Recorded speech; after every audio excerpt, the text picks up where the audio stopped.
Ere Sleep Comes Down to Soothe the Weary Eyes, by Paul Laurence Dunbar. LibriVox.org. Ere sleep comes down to soothe the weary eyes, which all the day with ceaseless care have sought the magic gold which from the seeker flies; ere dreams put on the gown and cap of thought, and make the waking world a world of lies most palpable, uncouth, forlorn, that say life's full of aches and tears and sighs.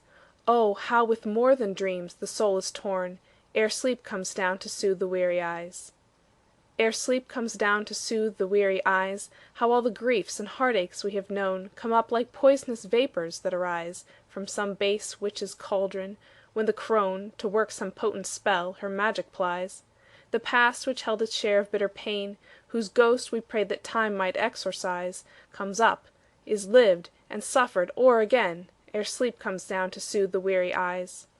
Ere sleep comes down to soothe the weary eyes, what phantoms fill the dimly lighted room, what ghostly shades in awe-creating guise are bodied forth within the teeming gloom! What echoes faint of sad and soul-sick cries, and pangs of vague inexplicable pain, that pay the spirit's ceaseless enterprise, come thronging through the chambers of the brain, ere sleep comes down to soothe the weary eyes! Ere sleep comes down to soothe the weary eyes, where ranges forth the spirit far and free? Through what strange realms and unfamiliar skies tends her far course to lands of mystery? To lands unspeakable beyond surmise, where shapes unknowable to being spring, till, faint of wing, the fancy fails and dies, much wearied with the spirit's journeying, ere sleep comes down to soothe the weary eyes.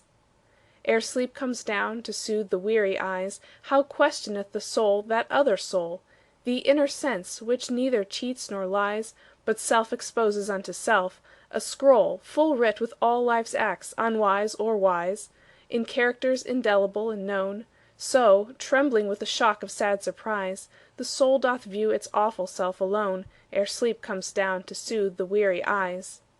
When sleep comes down to seal the weary eyes, the last dear sleep whose soft embrace is balm, and whom sad sorrow teaches us to prize, for kissing all our passions into calm, ah, then, no more we heed the sad world's cries, or seek to probe the eternal mystery, or fret our souls at long withheld replies, at glooms through which our visions cannot see, when sleep comes down to seal the weary eyes. End of poem. This recording is in the public domain.